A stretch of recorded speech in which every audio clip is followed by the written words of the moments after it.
Hello guys, good day po sa ating lahat. Short update lang po para sa ating mga fry. Yung araw, 8 days old na po sila. Mag-update lang po ako para at least makita nyo po yung paglaki ng ating mga fry.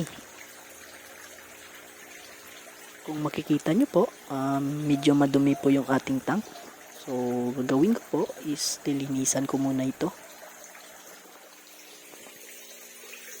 So, ayun, kakatapos ko lang po maglinis.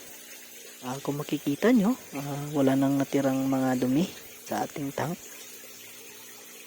Pag palaging ganito na malinis yung ating tank, siguradong mataas yung recovery ng ating mga fry. Kapag tinatamad ka namang maglinis at tinahayaan mong madumi yung iyong tank, expect mo na po na maraming mortality.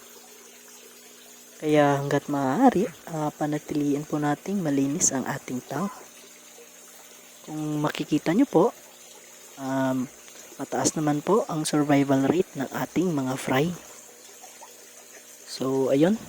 Day 9 na po bukas. So, i-update ko po kayo ulit para sa ating mga fry. Yun lamang po at maraming salamat.